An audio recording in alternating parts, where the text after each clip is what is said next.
Concurseriano e concurseriana do meu Brasil, voltamos novamente e hoje vamos dar início à nossa aula 2 da Lei Orgânica do município de Macaé. O grande edital saiu, são 3 editais, tá? Então você vai acompanhar nossas aulas aí para a Lei Orgânica e para o Estatuto do Servidor. Beleza? Lembrando que nosso material está aqui embaixo na descrição. São 100 questões da Lei Orgânica para você poder treinar e 50 questões aí do Estatuto do Servidor. O Estatuto do Servidor tem 40 páginas, deu para colocar 50 questões ali bem selecionadas para você poder treinar. Beleza? E lembrando outra coisa, a gente agora está fornecendo aí um audiobook, que é você ouvir a Lei Orgânica e ouvir o Estatuto do Servidor. Então, quando você realizar a compra, vem aqui no meu WhatsApp, me pede o audiobook para eu te mandar e você conseguir ouvir. É mais ou menos isso aqui, ó. Mais ou menos isso aqui, ó. Da Organização Municipal. Capítulo I. Do Município. Seção I. Das Disposições Gerais. Art. Primeiro Município de Macaé, pessoa jurídica de direito público interno, com sede no Paço Municipal, na Avenida Presidente Sodré, número 534, Centro, Unidade Central. De sua estrutura administrativa, no pleno uso de sua autonomia política, administrativa e financeira, reger-se-á por esta lei orgânica, votada e aprovada pela Câmara Municipal. Ponto 1. Parágrafo único. Ponto 2. A organização administrativa.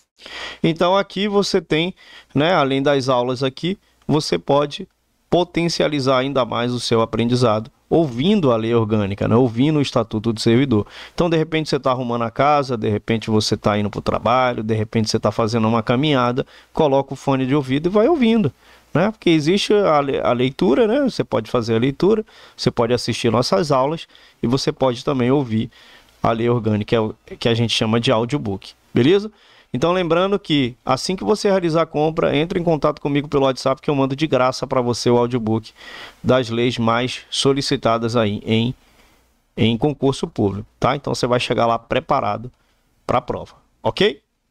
Então, vamos continuar aqui, a gente vai dar a nossa aula, vai continuar a nossa aula aqui da Lei Orgânica do município de Macaé, beleza? Então, vamos falar das vedações. O que é uma vedação? É uma proibição. Tá vedado ali aquele tipo de procedimento. Então, ao município é vedado o quê? Ele vai dizer aqui, ó, estabelecer cultos religiosos ou igrejas, subvencioná-los, embaraçar-lhes o funcionamento ou manter com eles ou seus representantes relações de dependência ou aliança ressalvados na forma da lei a colaboração de interesse público. Beleza? Então, é proibido estabelecer cultos religiosos ou igrejas? Não, não é proibido. O município ele não proíbe ter cultos religiosos. Aqui é uma vedação do próprio município. O município não pode estabelecer um culto religioso próprio. Ou seja, você nunca vai ver lá igreja municipal, Deus é amor, igreja federal, Deus é amor, igreja estadual. Não, nós vivemos num país laico. Então não existe uma religião definida pelo Estado, definida pelo município, pela União, pelo Brasil. Não existe uma religião definida pelo Estado, ou pelo município, ou pelo Brasil, pela União, né? Então ela não pode estabelecer um culto religioso próprio do município. Subvencioná-los é ajudar-lhes, né, financeiramente.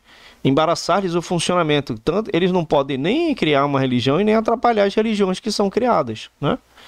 Então ela não pode aqui, ó, embaraçar-lhes o funcionamento ou manter com eles ou seus representantes relações de dependência, né, ou aliança. Aí existe uma exceção, né? Na forma da lei, se houver uma colaboração de interesse público, por exemplo, às vezes uma igreja está fazendo um papel voluntário de ajudar pessoas de rua, então isso é um interesse público. Então o governo ele pode, né, previsto em lei, né, na forma da lei, realizar ali uma certa parceria ali com a igreja, mas precisa existir um interesse público, beleza? Recusar fé aos documentos públicos. Todo documento público tem fé pública. Então, se você foi lá e tirou uma certidão de nascimento num cartório, você for entregar esse documento lá para exigir algum benefício do governo, eles não podem falar assim, não, nesse cartório aí a gente não trabalha, esse cartório aí não gosto dele. Ele não pode recusar fé aos documentos públicos, a não ser que o documento seja falso. Aí, se o documento for falso, ele pode negar o documento, né? Agora, se o documento é verdadeiro, ele não pode se recusar. Não vou aceitar a sua identidade porque você é feio. Não, não é assim. Ele não pode recusar um documento público, tá? O município não pode. Criar distinção entre brasileiros ou preferência entre cidadãos. Ele também não pode chegar assim, galera, a partir de hoje, vamos criar aqui uma escola que seja para pessoas que usam óculos. Ou pessoas que têm, sei lá, uma perna de 1,80 m. Eles não podem criar essa distinção. Todo mundo é igual, todo mundo tem que ser tratado de forma igualitária. Beleza? Então ele não pode criar distinção entre brasileiros. Beleza. Subvencionar ou auxiliar de qualquer modo com recursos pertencentes aos cofres públicos. Então o município não pode pegar recursos públicos, né? Ele não pode nem usar imprensa, nem usar rádio, nem televisão, nem serviços de alto-falante ou qualquer outro meio de comunicação para realizar uma propaganda político-partidária ou afim, estranha à administração, tá? Não pode, beleza? Então o município fica proibido de usar recursos pertencentes aos cofres públicos para, patrocinar uma propaganda político-partidária, né? Que é ela na imprensa, rádio, TV, enfim. Eles não podem auxiliar, não pode nem subvencionar, nem patrocinar e nem auxiliar, beleza? Manter a publicidade dos atos administrativos, programas, obras e serviços, campanhas de órgãos públicos que não tenham caráter educativo, informativo ou de orientação social, assim como a publicidade do qual conste nomes, né, símbolos ou imagens que caracterizem promoção pessoal de autoridade ou servidores públicos. Então vamos supor que a prefeitura está fazendo uma reforma numa pista. Ele vai colocar obra da prefeitura municipal. Ele não pode colocar obra do prefeito X, obra do partido Y, não pode nem colocar o símbolo do partido. Então não pode realizar nenhum tipo de campanha, obras ou serviços que façam ali, que caracterizem uma promoção pessoal de autoridade ou serviços públicos. Beleza? Então aqui a gente vai pular, que aqui a gente está colocando sempre os artigos que são mais cobrados. Sempre, isso aqui, tudo que eu falar, com certeza vai estar em alguma coisa na sua prova, né? Mas a gente sempre aconselha o candidato ouvir, né, a lei orgânica no nosso audiobook, ou você realizar aí a leitura, né? A velha e querida leitura da lei orgânica, beleza? Então, a fiscalização e o controle, vou até colocar grandão aqui, dos atos administrativos do município serão exercidos pelo poder, legislativo municipal, mediante controle externo, com o auxílio do Tribunal de Contas do Estado do Rio de Janeiro ou da União, se for o caso, e pelos sistemas de controle interno do Poder Executivo Municipal, na forma da lei. Então, vamos entender aqui, na íntegra, o que significa esse parágrafo, né? Então, aqui estamos falando do artigo 15, né? Estamos falando do artigo 15. Então, a responsabilidade do Poder Legislativo, como ele está falando aqui, a responsabilidade, né, de fiscalização e controle dos atos administrativos. Então, o Poder Legislativo Municipal, que nesse caso aqui a gente está falando da Câmara dos Vereadores, ela é o principal responsável, ela vai fiscalizar, vai controlar os atos administrativos. Então, isso significa que os vereadores têm o dever de monitorar e vai fazer ali a verificação, né, se as ações e decisões tomadas pelo Executivo, que é a Prefeitura, estão de acordo com a lei e o interesse da população. Então precisa existir também aqui um controle externo, né? Mediante controle externo. O que quer dizer esse controle externo? Ele vai utilizar ali o auxílio do Tribunal de Contas. O controle externo realizado pelo Poder Legislativo, ele é feito com o auxílio do Tribunal de Contas do Estado do Rio de Janeiro, que é o nosso TSE, né? Ou da União, conforme o caso. Então, esses tribunais são órgãos especializados que ajudam a verificar a legalidade, a legitimidade, né, a economicidade e eficiência dos atos administrativos, né? Então, o Tribunal de Contas do Estado ou da União, dependendo do contexto, a fiscalização ela pode ser assistida pelo Tribunal de Contas do Estado ou, em situações específicas, pelo Tribunal de Contas da União. Beleza? Como ele fala aqui, ou da União, ok? Então, precisa existir esse controle também tem o controle externo e, se for o caso, pelos sistemas de controle interno. Quais são os sistemas de controle interno? Além do controle externo, o Poder Executivo Municipal, a Prefeitura, no caso, deve ter ali seus próprios sistemas de controle interno. Então, esses sistemas são mecanismos internos de supervisão e auditoria que ajudam a garantir que as ações e decisões sejam legais, eficientes, prevenindo erros e fraudes. Então, tanto o controle externo pelo Legislativo quanto o controle interno pelo Executivo, eles devem ser realizados conforme previsto em lei. Então, isso garante que todos os procedimentos de fiscalização, eles vão seguir normas e regulamentações específicas, né? Vai proporcionar ali a transparência, vai proporcionar uma responsabilidade. Então, a fiscalização dos atos administrativos, só para resumir, é uma responsabilidade compartilhada entre o Poder Legislativo, com auxílio do Tribunal de Contas, e o Poder Executivo, através de seus sistemas de controle interno. Tudo isso realizado conforme as leis vigentes. Aí ele vai dizer aqui, ó, que os órgãos responsáveis pelo exercício de controle e fiscalização dos atos administrativos caberá, né? Eles vão fazer o que aqui, ó? Avaliar o cumprimento das metas previstas no plano plurianual, a execução dos programas do governo e do orçamento do município. Então, vamos entender, nesse inciso 1 aqui, ó, avaliar o cumprimento das metas previstas no plano plurianual. O que é o plano plurianual? Vamos por partes. O plano plurianual, ele é um documento que vai estabelecer diretrizes, né, objetivos e metas da administração pública para um período de 4 anos. Avaliar o cumprimento das metas previstas no PPA, que é o Plano Plurianual, significa verificar se as ações e projetos planejados estão sendo executados conforme o planejado. Beleza? E aí ele vai falar aqui a execução de programas de governo, né? Então, ele está se referindo à análise da execução dos programas estabelecidos pelo governo municipal, verificando se os objetivos estão sendo atingidos, ok? E aí, ele vai falar também aqui e do orçamento do município. Então, avaliar a execução orçamentária significa verificar se as despesas e receitas do município estão sendo realizadas conforme o orçamento aprovado. Isso inclui checar os recursos, né? Checar se os recursos estão sendo usados de maneira adequada e conforme as previsões. O orçamento do município ele é feito anterior, ele é feito antes para o próximo ano, né? Então, primeiro ele faz esse planejamento orçamentário que a gente chama de LOAS, né? Que é a Lei Orçamentária Municipal, a Lei Orçamentária Anual, beleza?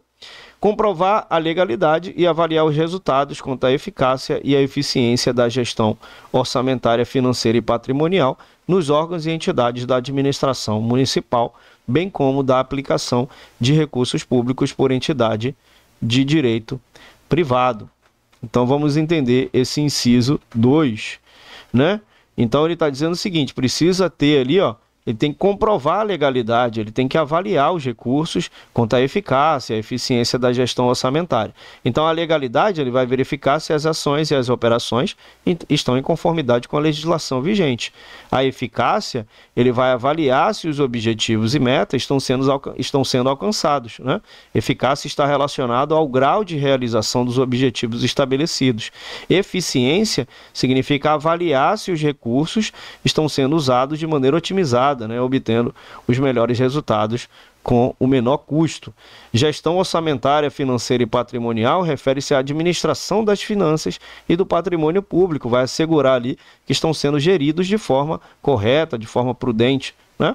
Além da administração pública direta, é importante verificar como entidades privadas que recebem recursos públicos estão utilizando desses fundos. Isso garante que o dinheiro público esteja sendo usado de forma adequada e transparente. Então ele fala aqui no final, ó, que os recursos públicos por entidades de direito privado. Beleza? Então, em resumo, aqui os órgãos responsáveis pelo controle e fiscalização dos atos administrativos devem avaliar o cumprimento das metas do plano plurianual, né, a execução dos programas de governo e orçamento do município e comprovar a legalidade e avaliar a eficácia e a eficiência da gestão orçamentária. Beleza?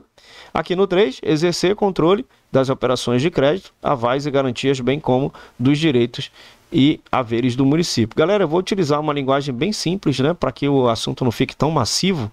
E eu espero, né, que se vocês estiverem gostando dessa aula, deixa o like, deixa também seu comentário e se inscreve no canal aqui para você não perder nenhuma aula aí da Lei Orgânica de Macaé. Beleza? Então, o inciso 3, parágrafo 1 do artigo 15, estabelece outra responsabilidade específica dos órgãos que exercem o controle e a fiscalização dos atos administrativos do município. Então, vamos detalhar. Exercer controle das operações de crédito, avais e garantias, bem como dos direitos, né, e haveres do município. Então, operação de crédito, operações de crédito. O que é operações de crédito? Está se referindo ao monitoramento de empréstimos e financiamentos que o município contrai, né? Então, o controle dessas operações, ele vai assegurar que o município ele esteja gerenciando suas dívidas de forma responsável, né, conforme a lei. Os avais e garantias, ele vai avaliar e controlar os avais e garantias dados pelo município, né? É importante aqui. Para quê? Para evitar compromissos financeiros que possam comprometer as finanças públicas. Avais e garantias são compromissos que o município assume em relação a obrigações de terceiros. E aí tem direitos e haveres do município. Envolve o controle sobre os bens e direitos patrimoniais do município, como imóveis, equipamentos, né, créditos a receber, entre outros. Isso assegura o quê? Uma gestão eficiente, uma gestão transparente do patrimônio público. Beleza? Show de bola. Maravilha. Aí aqui a gente vai para o artigo 17, que vai falar da administração direta e indireta, que é também um assunto muito cobrado em prova. Então, o artigo 17 ele vai dizer o quê? A administração pública direta e indireta. Direta, galera, você vai sempre lembrar que está ligado à administração ou da prefeitura ou da Câmara do município, só existe esses dois. E a indireta sempre você vai ligar a autarquias, fundações públicas, que são entidades que são criadas para o interesse público. Então a gente vai se aprofundar mais nisso, né? Então, a administração pública indireta e direta de qualquer dos poderes do município obedecerá os princípios da legalidade, impessoalidade, moralidade, publicidade e eficiência. E também os seguintes, também é o seguinte. Aqui, para quem já é acostumado a estudar direito administrativo, é o nosso famoso, né, LIMP, né, o nosso famoso LIMP. Então, ela vai se basear nesse princípio, né? Obedecerá esse princípio aqui, ó, do LIMP. O que quer dizer o LIMP, né? O LIMP é legalidade, impessoalidade, moralidade, publicidade e eficiência. Então, a legalidade, ela tem a ver, né, muito óbvio, né? A administração, ela deve agir conforme a lei, né? Vai realizar apenas o que está permitido pela legislação, né? Todas as ações administrativas precisam ter fundamento o quê? Legal, beleza. Impessoalidade. Os atos administrativos devem ser imparciais e objetivos, né? Vai visar ali o interesse público, não beneficiando ou prejudicando indivíduos específicos. Então, a atuação deve ser neutra, sem favoritismo. E tem a moralidade. A administração ela deve agir conforme os padrões éticos, né? Conforme os padrões morais.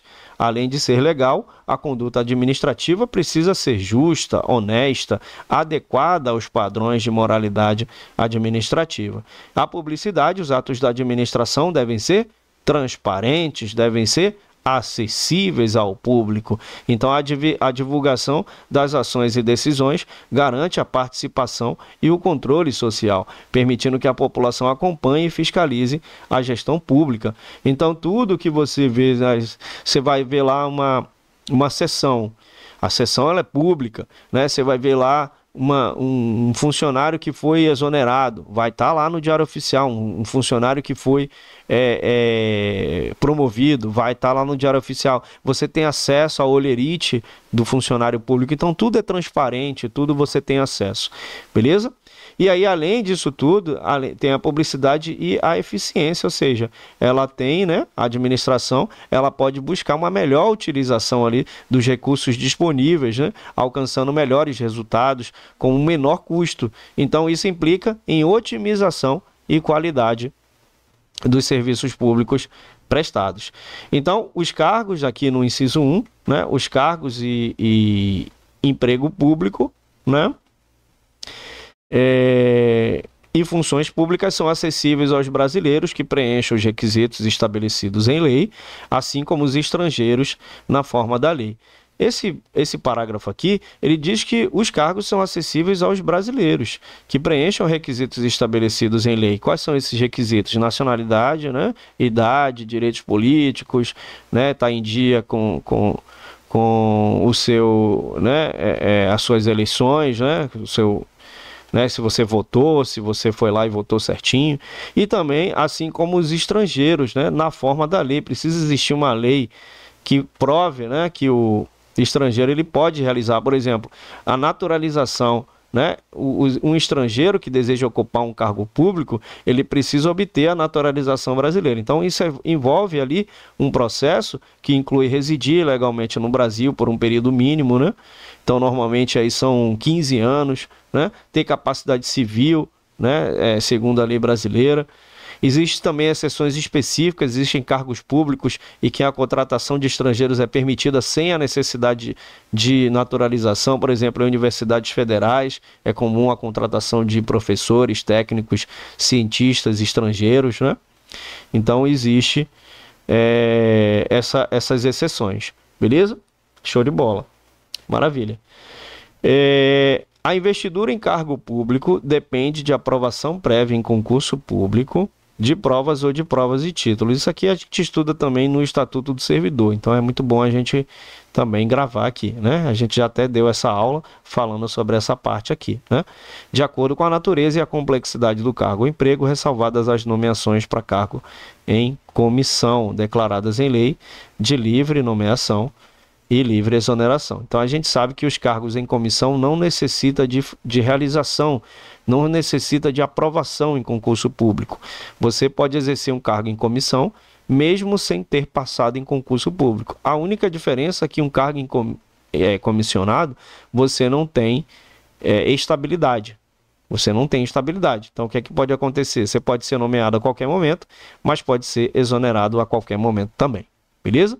O prazo de validade do concurso público será de até 2 anos, prorrogável uma única vez por igual período. Isso aqui também tem lá na parte de Estatuto do Servidor. Então, vamos dar uma adiantada aqui. Vamos dar uma pulada, essa parte aqui é legal. É vedada a acumulação remunerada de cargos públicos, ou seja, não pode acumular um cargo. Por exemplo, se você trabalhar com um agente administrativo A, agente administrativo aqui, e você quiser ir para um agente administrativo, e você quiser realizar outro concurso, fazer de outro cargo, para ser professor, por exemplo. Professor não, que professor tem uma exceção, né, que a gente vai falar. Vamos supor que você está aqui como agente administrativo, quer passar aqui para B, para analista administrativo. Aqui você trabalha de manhã, aqui você trabalha de tarde, não pode. Não pode. Aí ele vai dizer quais são as exceções, exceto quando houver compatibilidade de horário. Então, observe essa informação aqui, grave no seu coração. Tem que haver compatibilidade de horário, beleza?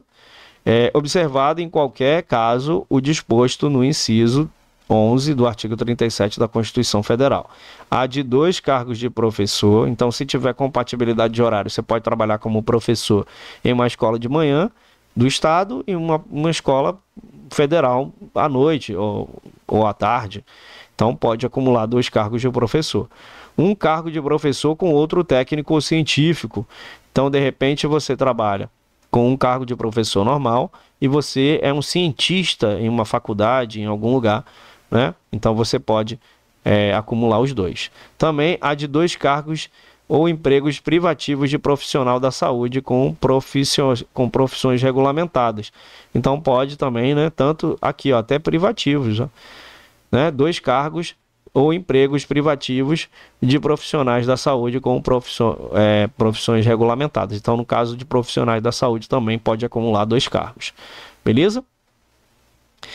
Então, a proibição de acumular estende-se a empregos e funções e abrange autarquias, que é a administração indireta, né? Sociedade de economia mista e fundações mantidas pelo poder público, que a gente vai falar sobre isso aqui já já. Beleza? Vamos dar uma pulada aqui, né? A gente vai passar aqui, só um momentinho. Beleza, isso aqui muito provavelmente, né, tem no Estatuto do Servidor também, né? Então, são estáveis após 3 anos de efetivo exercício os servidores nomeados em virtude de concurso público. Então, logo após o estágio probatório, que são de 3 anos, você ganha a estabilidade, tá? O servidor estável, ele só vai perder o cargo em virtude de sentença judicial transitada em julgado, ou seja, aquela quando não cabe mais recurso nenhum, ou mediante processo administrativo, que a gente chama de PAD, né? Em que lhe seja assegurado a ampla defesa. Beleza? Show de bola. Então aqui, o servidor municipal que ocupar cargo em comissão, função gratificada ou cargo eletivo, pelo período contínuo igual ou superior a 5 anos, ou 10 interpolados, terá adicional ao seu vencimento básico, passando a integrá-lo para todos os efeitos legais a incorporação de 50% do valor do cargo ou função pública que estiver ocupando nos 12 meses anteriores à data em que completar o tempo exigido, vedada a acumulação de idêntica vantagem. Beleza?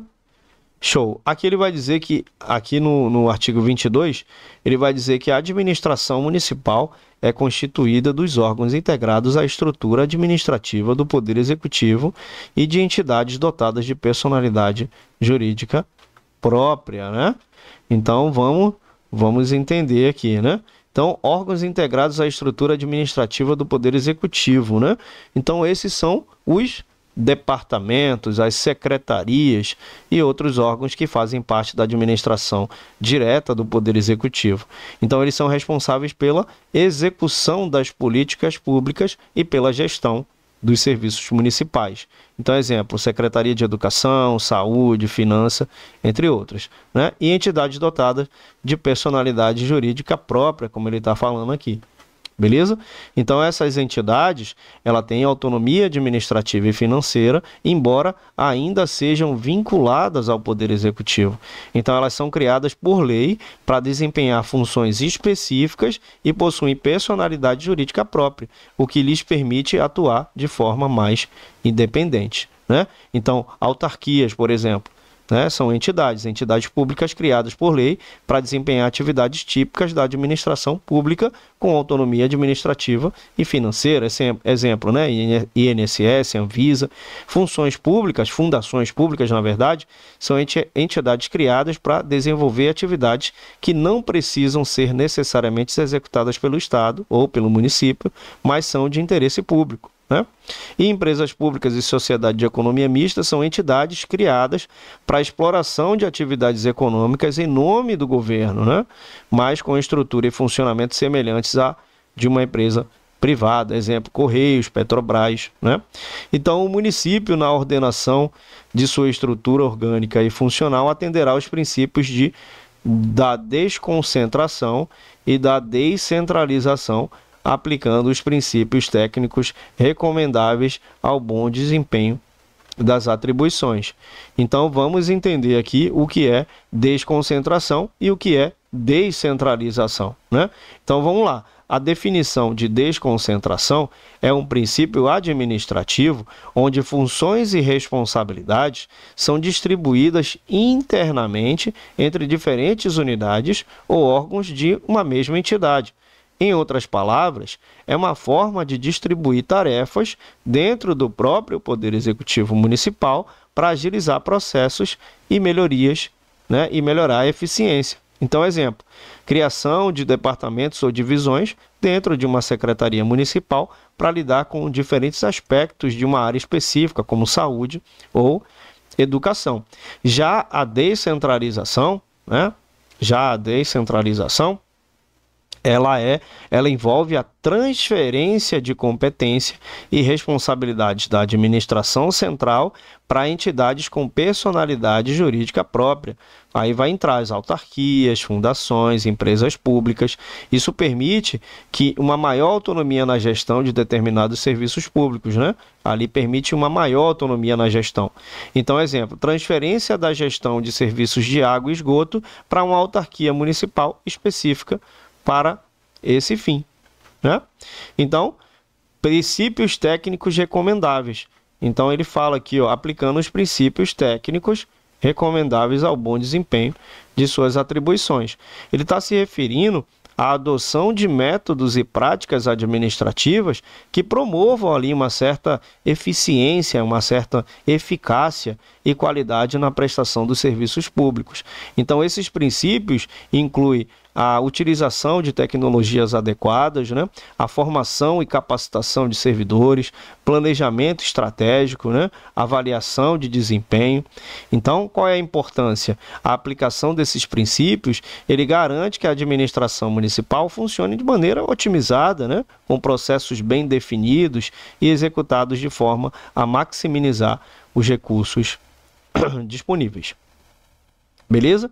Então, aqui ele vai dizer no parágrafo 1, a administração direta estrutura-se a partir das secretarias municipais, podendo ser criadas administrações regionais nos termos da lei.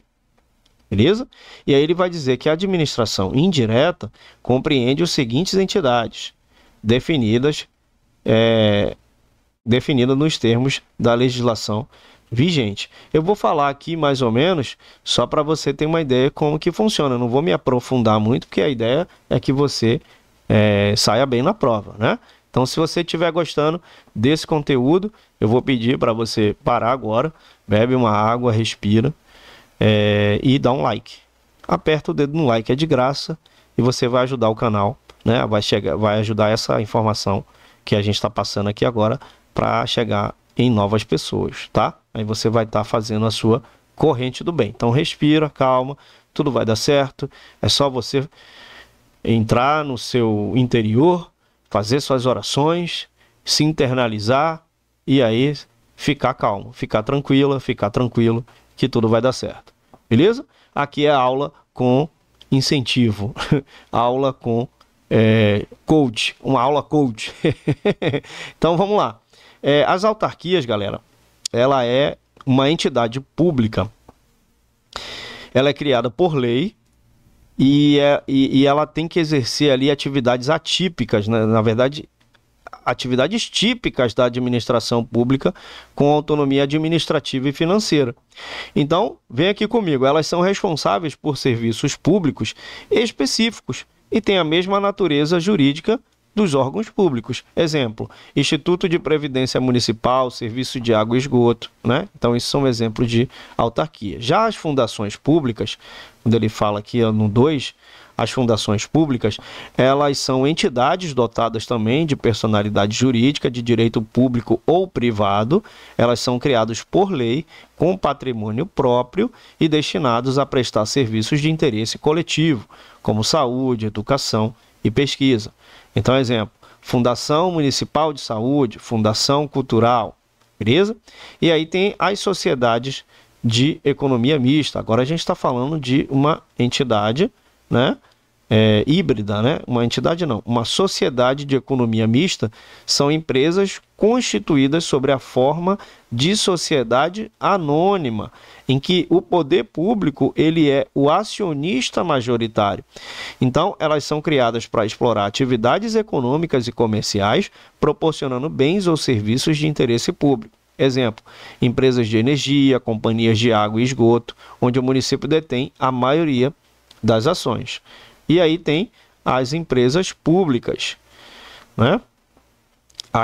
As empresas públicas, elas são entidades empresariais constituídas exclusivamente com capital público sob a forma de sociedade anônima ou outra forma societária permitida em lei, destinados a exercer atividades econômicas de interesse público. Exemplo, Correios, empresas de transporte público municipal e etc. Beleza? Show de bola, maravilha. Então, aqui no parágrafo 3, a criação das entidades mencionadas no parágrafo anterior, bem como a sua transformação, fusão, cisão, extinção, dissolução, transferência de controle e privatização, dependerão de lei específica. Não é decreto, né? Não é lei complementar, não pode até ser uma lei complementar, uma lei ordinária, mas é lei específica, muito provavelmente é uma lei complementar, beleza? Então aqui o artigo 22b, o governo do município é exercido por quem? Pelo prefeito, a quem incumbe com o auxílio dos secretários municipais e dirigentes das entidades da administração indireta, a direção superior da administração municipal. Quando a gente chegar na parte de poder executivo, a gente vai se aprofundar mais nisso aqui. Muito provavelmente a gente vai falar agora do poder legislativo, né? Aqui a gente está falando um pouco do poder executivo, beleza? Então vamos seguir aqui. A gente sempre vai colocar os artigos que mais são cobrados. Se eu não me engano, aqui vai falar... É claro que eu estou pulando aqui, mas a gente incentiva você a fazer a leitura, tá? Das certidões. Aqui a gente vai falar do poder executivo, beleza? E numa próxima aula a gente vai se aprofundar no poder... Aqui é poder legislativo, desculpa. Poder legislativo, e na próxima aula a gente pode falar do poder executivo. Então, o poder legislativo do município é exercido por quem? Grave isso no seu coração. Câmara Municipal. Quem que são os componentes da Câmara Municipal? Vereadores, né? Compostas por vereadores, eleitos pelo sistema proporcional na forma da Constituição Federal, beleza? Então, poder legislativo, quem que cria as leis, né? Quem que promulga as leis é a Câmara Municipal, né? Compostas por vereadores, beleza? Cada legislatura terá duração de 4 anos. Então, uma legislatura tem duração de 4 anos, compreendendo cada ano uma sessão legislativa de 2 períodos. Então, uma sessão legislativa equivale a 1 ano. Equivale a 1 ano. Então, são 2 sessões legislativas cada ano, né? Então, a primeira, a segunda, e aí tem a terceira e a quarta. E aí equivale a 2 anos, né? No total. 2 anos equivale a 4 anos. Como assim 2 anos equivale a 4 anos? Não entendi. Uma sessão legislativa equivale a 1 ano. Então 2 equivale a 2, 3 equivale a 3 e 4 equivale a 4. É isso que eu quero dizer. Só que dessas sessões tem 2 períodos que a gente vai chegar lá. A gente vai falar sobre eles, tá? São condições de elegibilidade para o mandato de vereador. Para você ser um vereador, você tem que ser elegível. Para você ser elegível, né? Você tem que passar por esses requisitos aqui, ó. Tem que ter nacionalidade brasileira, ou seja, nato ou naturalizado. Um vereador pode ser, né, um estrangeiro que se naturalizou, ou portuguesa. Portuguesa, né, é equiparada ao Brasil, nos termos do Estatuto da Igualdade. Beleza? Ele tem que estar em pleno exercício dos direitos políticos, então ele tem que ter a capacidade de votar e de ser votado. Ele não pode ter cometido nenhum crime, né, de responsabilidade, nada disso. Alistamento eleitoral, ele tem que ter se alistado, né, o seu comprovante, o seu título de eleitor, né, tem que estar em dia, tem que estar certinho.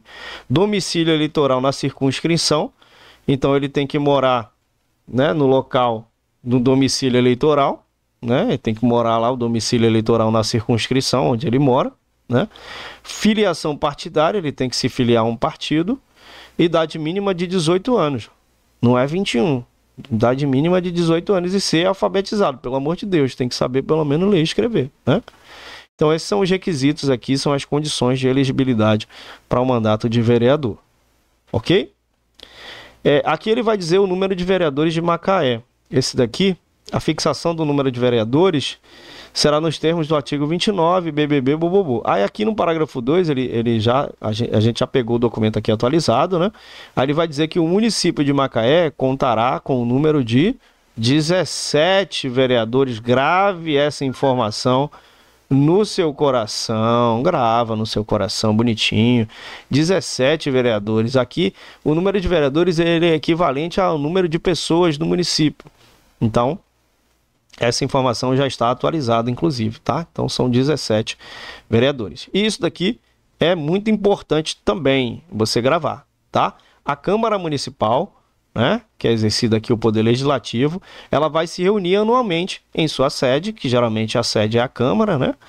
De 2 de fevereiro a 17 de julho, a 1º de agosto a 22 de dezembro. Ah, Thiago, eu tenho que gravar isso daqui? Tem, é bom. Já vi várias vezes a banca solicitar isso daqui.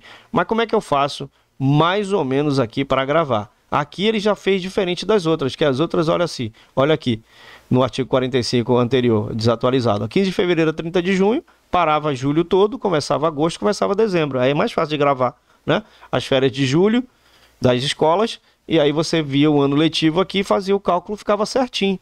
Aqui não, aqui ele já foi até 17 de julho. E aí de 17 de julho até né, agosto, ele dá um recesso parlamentar aí de poucos dias, eu acho que menos de 15 dias, né? Dá 15, 13 dias de recesso, né? Então, grava, é de 2 de fevereiro, 17 de julho, aí para, tem um recesso parlamentar. E aí volta 1º de agosto e vai até 22 de dezembro, tá?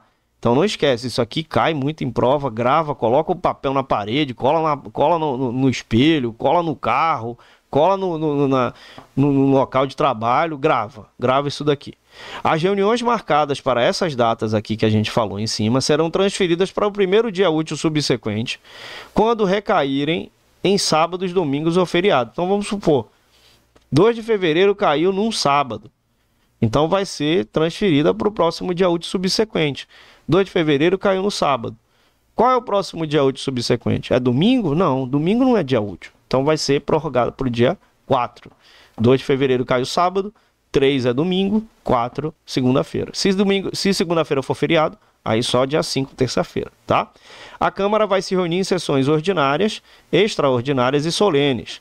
As ordinárias são aquelas que seguem uma ordem. Então existem sessões ordinárias que vão ser debatidos, que existe digamos assim, uma continuidade. As extraordinárias, como o próprio diz, são extraordinárias. E são situações de calamidade pública, situações em que precisa de uma urgência maior, e aí faz uma sessão extraordinária para aquele assunto. E as solenes geralmente são sessões comemorativas. Então, quando o vereador vai tomar posse, né, quando alguma, né, vai prestigiar, né, alguém, então faz uma sessão solene, beleza? Então, a convocação, ele vai dizer aqui, ó, conforme o seu regimento interno. O regimento interno é a regra interna da Câmara. Quem cria o regimento interno é a própria Câmara, inclusive. A convocação extraordinária da Câmara Municipal vai ser feita como? Pelo prefeito, quando esse entender necessário, pelo presidente da Câmara, para compromisso e a posse do prefeito ou do vice-prefeito. E também pelo presidente da Câmara, a requerimento da maioria dos membros da Casa, em caso de urgência ou interesse público relevante. Então, quem que faz a convocação extraordinária? O prefeito, o presidente da Câmara, ou o presidente da Câmara junto, né, ou a requerimento da maioria dos membros da Câmara. A gente vai entender mais para frente o que é maioria absoluta, o que é maioria simples, quando a gente chegar lá em processos administrativos. Beleza? Na sessão legislativa extraordinária, a Câmara Municipal somente deliberará sobre matéria para a qual foi convocada. Se convocou sobre calamidade pública, não vai falar sobre outra coisa. É isso que ele quer dizer. Beleza? Show. Aqui ele vai falar que a sessão legislativa ordinária não será interrompida sem a deliberação sobre o projeto da lei orçamentária. A gente sabe que a lei orçamentária é um planejamento orçamentário que vai saber. Inclusive, se você entrar lá no Diário Oficial do município, você vai ver lá a lei orçamentária, o que foi que gastou, o que foi que entrou, né? Eles fazem um planejamento antes, para saber quanto que ele vai gastar no ano que vem, quanto que vai ser investido, quanto que vai gastar, quanto que vai entrar, enfim. Eles fazem essa lei orçamentária. E aí tem o plano plurianual, tem a lei orçamentária e tem a lei de diretrizes orçamentárias. A lei de diretrizes orçamentárias, ela vai dizer quais são as regras que tem que seguir ali para que a lei seja realmente promulgada, que seja realmente aprovada. Beleza? Então aqui, ó, as reuniões da Câmara deverão ser realizadas, isso aqui é assunto de prova, tá? Presta atenção nesse bereguedê aqui que é muito bom. As reuniões da Câmara deverão ser realizadas em recinto destinado ao seu funcionamento. Observado o disposto do artigo 63(11) desta lei.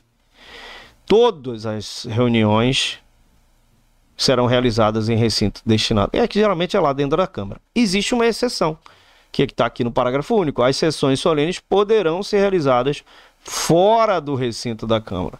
Já vi várias e várias vezes essa questão caindo aqui. Então presta atenção nisso aqui, que isso aqui é importantíssimo. As reuniões serão públicas, ou seja, as pessoas têm acesso às reuniões da Câmara, galera. Se você chegar lá na Câmara, tem as comissões, tem as reuniões públicas, enfim. Salvo, né, as reuniões serão públicas, salvo, ou seja, existe uma exceção, deliberação em contrário de 2/3. 2/3 é a maioria absoluta, né?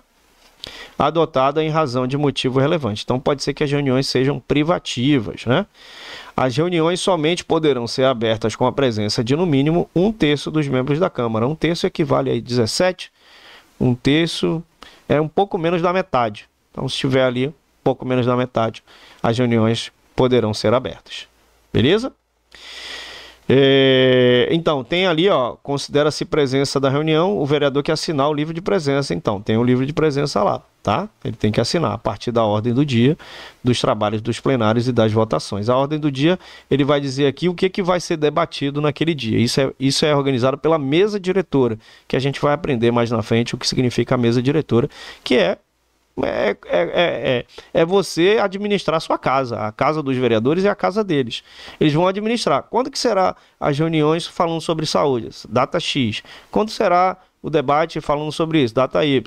Vai ter uma regra. Uma hora você vai falar, outra hora você vai falar, e aí vai ter o presidente. Vai ter o presidente, o vice-presidente, o primeiro secretário, o segundo secretário, que vai organizar essa mesa diretora, mas a gente vai se aprofundar mais. Beleza? Então a Câmara Municipal ela vai se reunir aqui, ó, no dia 1º de janeiro, às 16 horas, no primeiro ano da legislatura. Primeiro ano da legislatura é assim. Já completou, né, as eleições, já foi todo mundo votado bonitinho. Aí começa o primeiro ano da legislatura no dia 1º de janeiro. Para a posse dos vereadores, às 18 horas para a posse do prefeito e do vice-prefeito. Isso aqui já poderia ser uma questão de prova, né? Qual é o horário para a posse dos vereadores, né? Qual é o horário para a posse dos vice-prefeitos, enfim. A posse ocorrerá em sessão aqui, ó, solene. Lembra que eu falei? Com a presença do juiz eleitoral da comarca, independente do número, sob a presidência do vereador mais idoso. Tem lei orgânica que traz que o vereador mais votado, aqui é o vereador mais idoso, presta atenção, tá? Dentre os presentes, quantos vereadores prestarão compromissos e tomarão posse? No ato da posse, os vereadores prestarão os seguintes compromissos. Tá? Então lembrar isso aqui. Prometo cumprir dignamente o mandato, a mim confiado, BBB. Thiago, mas isso é tudo mentira. Beleza, mas não quero saber. Eu quero saber o que vai cair na prova. Beleza? O vereador que não tomar posse na sessão prevista no parágrafo 1 desse artigo deverá fazê-lo dentro do prazo de 15 dias do início do funcionamento normal da Câmara. Imediatamente após a posse, os vereadores vão se reunir sob a presidência do mais idoso. Dentre os presentes, havendo maioria absoluta dos membros da Câmara, elegerão os componentes da mesa, que a gente vai falar sobre a mesa agora, né? Que serão em seguida empossados. Não havendo número legal, o vereador mais idoso permanecerá na presidência, convocando reuniões diárias até que seja eleita a mesa. Aqui foi riscado, né? Aí ele vai dizer aqui, ó, isso aqui é importante, tá, galera? Desculpa, eu espirrei. Então aqui, ó, o parágrafo 5º. A eleição da mesa diretora para o segundo biênio da Câmara Municipal far-se-á a partir de 15 de novembro até 31 de dezembro do segundo ano do primeiro biênio. Biênio são 2 anos, tá? Em sessão extraordinária convocada pelo presidente, sendo a posse da nova mesa diretora no dia 1º de janeiro do ano subsequente da eleição. Então, toda vez que acontece, né, as eleições, no ano seguinte, no dia 1º de janeiro, vai acontecer a eleição da mesa. Essa eleição vai escolher o presidente da mesa. E aí, o presidente da mesa, ele tem um tempo de mandato, né? Vai escolher o vice-presidente, que vai substituir o presidente, o primeiro secretário e o segundo secretário. Então, todo mundo se substitui. O presidente, se faltar o vice substitui, é assim, o primeiro secretário, se ele faltar, o primeiro secretário substitui e assim por diante. Beleza? Ó. No ato da posse e ao término do mandato, os vereadores deverão fazer declaração de seus bens junto ao serviço pessoal da Câmara ali ficando arquivado. Então ele tem que declarar os bens dele. Eu tenho 500 mil aqui de bens. E aí no final ele tem que fazer essa avaliação, se eu não me engano é anual. E aí ele vai fazer essa avaliação e aí vai entregar lá a declaração. Né? Se ele tiver com um patrimônio de 5 trilhões de reais, tem alguma coisa errada aí e ele vai se ferrar. Beleza? Ó, isso aqui também é importante, ó. Artigo 53. O mandato da mesa, ou seja, o mandato ali do presidente, do vice-presidente, será de 2 anos, com direito à reeleição do presidente na eleição subsequente. Então ele tem 2 anos, aí ele pode ser prorrogado, né? Ele pode se reeleger, na verdade, com direito à reeleição do presidente na eleição subsequente. Então a mesa diretora da Câmara é composta por quem? Aqui ele vai falar, ó, presidente, vice-presidente, primeiro secretário, segundo secretário. Isso aqui é questão de prova. Já vi várias e várias vezes essa questão caindo. A mesa diretora é composta por presidente, vice-presidente e 2 secretários. Ela colocou assim, né? Aí ele vai inventar lá, né? Mas ela colocou aí 2 secretários. Eu até quando fiz a prova que era 2 secretários, não é primeiro secretário e segundo secretário. Então se são 2 secretários, é o primeiro e o segundo. Fiquei até na dúvida, mas respondi certo. Beleza? Na Constituição da mesa é assegurada, tanto quanto possível, a representação proporcional dos partidos ou de blocos de vereadores quando houver. Então, assim, para não ver uma discrepância de partido Y e X, só para você entender de maneira bem grosseira mesmo, existe uma representação proporcional. Então, se aquele partido tem mais, né, vereadores e aquele tem menos, tem que ser proporcional, para não ficar desproporcional, né? Então isso aí é só a grosso modo mesmo. Na ausência dos membros da Câmara, o vereador mais votado, aqui já é o mais votado, tá vendo? Nas eleições assumirá a presidência dos trabalhos. Beleza? Então presta atenção, aqui é o mais votado, lá em cima é o mais idoso, tá? É aí que a banca te pega. Qualquer componente da mesa poderá ser destituído, ou seja, retirado, pelo voto de 2/3, que 2/3 equivale aí à maioria absoluta. A maioria absoluta é assim, eu vou chegar lá em processo administrativo, você vai entender melhor. Quando faltoso, se o candango faltar, se ele for omisso, né, não quiser fazer nada, se ele for ineficiente, né, no desempenho ali das suas atribuições regimentais, elegendo-se outro vereador para complementação do mandato. Então, se ele estiver lá fazendo os trabalhos tudo errado, ineficiente, omisso, faltando, o que vai fazer com um cara desse lá? Vai ter que tirar ele de lá, beleza? Então hoje a gente vai ficar por aqui, chegamos quase a 1 hora de aula, espero que vocês tenham gostado. A gente vai dar continuidade, tá? Com certeza a gente vai dar continuidade, que a gente vai falar das comissões também, que é um assunto implacável, sempre cai em prova esse assunto das comissões. Então se você gostou dessa aula e quer uma terceira aula, deixa aqui nos comentários, eu quero uma terceira aula. Né? Deixa também um comentário se você gostou da aula. Se inscreve no canal para você sempre acompanhar nossas aulas aqui e também faz aí a inscrição, ok? A inscrição não, faz aí a inscrição mesmo, tá? Não esquece que nosso material está aqui embaixo. Nosso Instagram aqui, ó, sempre erro. Aqui, ó, só questões de concursos. Segue a gente lá também, que às vezes a gente coloca informações importantes, você fala comigo através do direct. Lá tem nossas provas sociais, tem as pessoas que foram aprovadas em concurso, a gente coloca lá também, beleza? Tamo junto nessa jornada, espero que vocês consigam atingir seus objetivos. Aquele abraço e tchau!